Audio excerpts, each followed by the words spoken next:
ये तुमरुक का कोई साधारण नाम नहीं। फिर निवेदन करूंगा, जिस नारी का गर्भ ना ठेरता हो, 12-12 साल हो गए, 18 साल हो गए, 15 साल हो गए, 10 साल हो गए, अगर संतान नहीं है, बच्चे नहीं है, तो निवेदन करूंगा सफेद आंकड़े की जड़ लेकर आपका एमसी परेड का जब 7वां दिन हो जाए, रजस्वला धर्म का जब 7वां दिन हो जाए, तो सफेद आंकड़े की जड़ को शंकर के शिवलिंग के ऊपर से 21 बार तुमरुका जी का नाम लेकर घुमाइए और उस सफेद आंकड़े की जड़ को लाल धागे में कमर पर बांध लो। 7वें दिन ही मार 3 महीने के अंदर नारी का गर्भ ठेर जाता है, संतान होता है। तुमरुका जी का नाम सहज नहीं है। बहुत ज्यादा बीमारी है, हम तो यहां तक कहते हैं अगर बहुत ज्यादा बीमारी है, बहुत रोगी है, एक हाथ में दूध लो, एक हाथ में जल लो, 5 बेलपत्र दोनों में डाल लो और उस व्यक्ति का नाम लेकर, भले उसको ऑक्सीजन लग रही है, उसका नाम लेकर, गोत्र बोलकर, तुमरुका जी का नाम लेकर श्री शिवाय नमस्तुभ्यं बोलकर शंकर पर चढ़ा दीजिए। सुबह, दोपहर, शाम, प्रदोष काल में 3 बार दिन भर में चढ़ाओ। 3 दिन के अंदर उसको अंतर आना चालू हो जाएगा। 3 दिन महामारी में भी, बीमारी में भी उसको रोग मुक्ति प्राप्त हो, रोग से छुटकारा हो। तुमरुका जी का नाम, शिव का स्मरण, भगवत भजन का एक लक्ष्य तत्व है।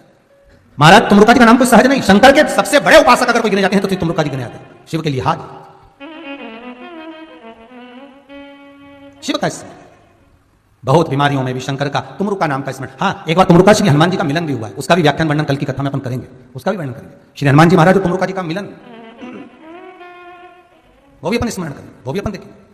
कोई सहजता नहीं है महाराज। और ध्यान रखिए, अगर कोई अदालत में केस चल रहा है, बहुत बड़ी समस्या में आप पड़ गए, बहुत बड़ा टेंशन बिल्कुल आकर खड़ा हो गया है, तो चंदन, एक लाल चंदन बाजार में मिलता है, पूजन वालों क्या पूछना, लाल चंदन आता है। वो लाल चंदन को घिस कर उसमें थोड़ा सा तिल्ली का तेल डालकर महाराज हाथ में चंदन को लेकर शिवलिंग पर लगाएं और बड़ के पेड़ के नीचे, बड़ के जड़ में जाकर बटकेश्वर महादेव का नाम लेकर उस चंदन को लगाएं। उसी चंदन का हाथ किसी रुमाल पर लगा लीजिए और उस रुमाल को जेब में रखकर, कोई बहुत ज्यादा दिक्कत और परेशानी है उस स्थान पर उसको लेकर बैठ जाइए। मन को भी शांति होगी, कार्य भी सफल होगा और सफलता प्राप्त होगी। बस तुमरुका जी का नाम का उसमें स्मरण करना है, कोई सहज नाम नहीं है। फिर निवेदन करूंगा, नारी अगर बच्चे को जन्म देती है और बच्चा 4 महीना 6 महीने तक गर्भ में रहता है, उसके बाद अवचन हो जाता है, तो एक नरियल पर, श्रीफल पर स्त्री के हाइट की मोली, मोली मतलब नाड़ा जो हाथ में बांधते हैं लच्छा, उसको नाप लीजिए और तुमरुका जी का नाम लेकर उस नरियल पर लपेटकर अपना नाम और गोत्र बोलकर शंकर जी के शिवलिंग के पास में, जो जलाधारी होती है चारों तरफ शिवलिंग के पास में, वहां रख दीजिए। शिव के शिवलिंग का स्पर्श करिए, एक बेलपत्र उठाकर मंदिर की चौखट पर खा लो तुमरुका जी का नाम लेकर। महाराज होने वाला जो बच्चा है वो पूर्ण होगा, बीच में अवर्षण नहीं होगा, बच्चा समाप्त नहीं होगा महाराज, और स्वस्थ उत्पन्न होगा।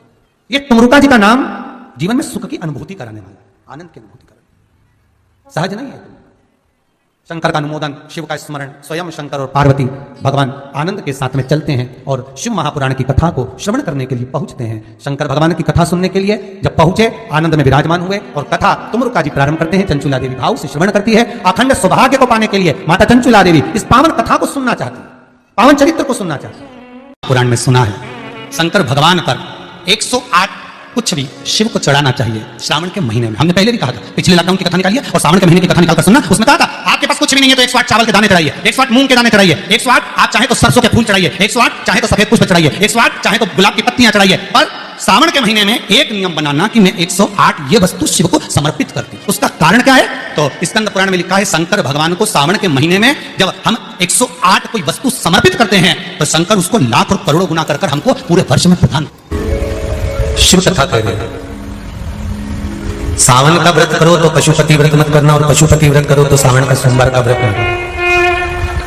2 जल के पात्र सावन के महीने में, भले एक बड़ा पात्र हो, एक छोटा सा पात्र हो, पात्र भी नहीं हो तो उसके ऊपर भले कटोरी रख लेना, पर 2 पात्र से जल शिव जी को एक साथ समर्पित करना। शंकर भगवान कहते हैं श्रावण के महीने में भार बढ़ जाता है, इसलिए पार्वती और गंगा ये दोनों संभालती हैं, इसलिए श्रावण के महीने में जल वृष्टि भी अपार होती है। बाकी के आषाढ़ में हुई, कुंवार में हुई, भादों में हुई कि नहीं हुई, पर श्रावण की जल वृष्टि की महत्वता ज्यादा।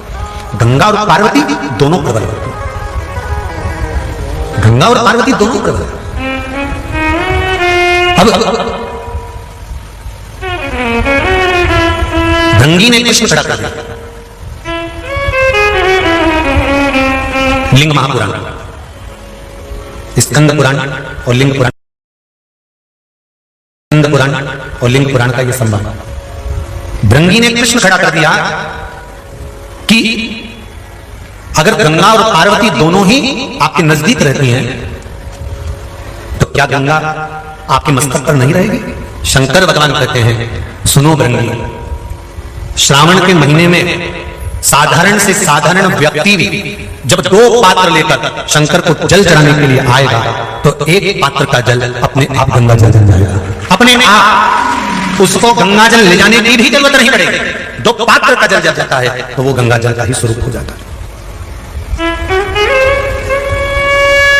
अभी वर्णन करते हैं। दो पात्र का जल ही, एक पात्र का जल गंगा जल का भाव वर्णन करते हैं।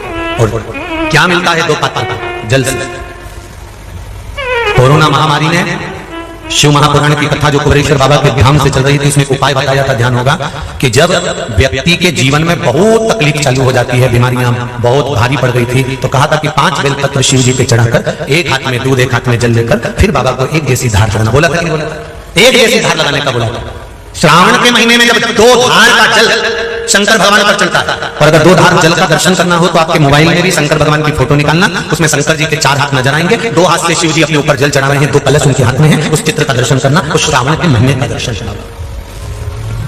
अगर वो दर्शन आपको कहीं ना मिले तो फिर गीता प्रेस गोरखपुर की शिव महापुराण में या लिंग पुराण में या स्कंद पुराण में दर्शन कर सकते हो, या देवी भागवत में भी कर सकते हो।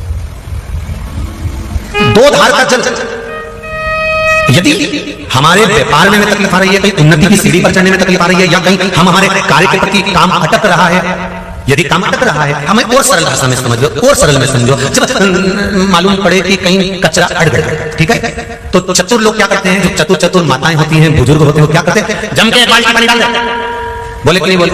अरे बोले जम के एक बाल्टी जरा जम के पानी डाल, और जो जम के पानी डालेगा ना तो कचरा निकल गया। उसी तरह जीवन में अगर दुख चल रहा है, तकलीफें चल रही है, कष्ट चल रहा है, बीमारी चल रही है, परेशानियां चल रही हैं, रास्ता नहीं मिल रहा, तो पूरा सावन का महीना 2 कलश लेकर एक बाल्टी पानी अर्थात 2 कलश से जब जल चढ़ाएंगे तो जिंदगी का कचरा भी अपने आप हट जाएगा। और ये कावड़ की महत्वता, दुनिया के लोग कावड़ लेकर जाते हैं। कावड़ ले जाने का मतलब, आज भी लोगों के फोन से कोई छावर से, कोई आष्टा से, कोई सुजालपुर से, कोई कहीं से, हम गुरुजी हम महिलाएं कावड़ लेके आ जाए। हमने कहती दूर से, कहां दूर से कावड़ लेकर आ रही है, यहीं की बल्ली जो यहीं चला लीजिए, कहां दूर से? नहीं, हम तो ढोल भी लाएंगे, नहीं हम तो डीजा भी लाएंगे, हम भेंट भी लाएंगे, तो मना नहीं। पर चित्तवृत्ति में क्यों कावड़ चढ़ाई जाती है, क्यों कावड़ का जल चढ़ाया जाता है, क्यों कावड़ को लाकर शंकर भगवान को समर्पित करी जाती है? उसका कारण क्या है कि हमारी जिंदगी में अगर कोई कचरा गया है तो बाबा उसको निकाल दे, उसको समाप्त कर। हम डंडा उठा के चले या कावड़ दान कर चले तो वो 2 पात्र का जल भी हमारे लिए कावड़ का ही काम करेगा। कावड़ का पूरी जिंदगी पढ़ते रहोगे तो भगवान की प्राप्ति नहीं है। और कई लोग तो ऐसे उनको आज तक हनुमान चालीसा पढ़ना नहीं है, आज तक कोई चालीसा, चाहे गायत्री चालीसा, लक्ष्मी चालीसा हो, शिव चालीसा हो, पढ़ने नहीं आती, बस बैठ गए भगवान के सामने और पढ़ लिया आसन लगा के। नहीं नहीं नहीं, चालीसा पढ़ने का भी एक नियम है। अगर कोई लक्ष्य लेकर पढ़ रहे हो तो उसका एक नियम है। पूरी जिंदगी पढ़ते रहोगे तो भगवान की प्राप्ति नहीं है, पर लक्ष्य लेकर पढ़ा है आसन से, जिस भगवान की चालीसा पढ़ रहे हो उसकी मूर्ति या उसका फोटो आपके सामने होना चाहिए।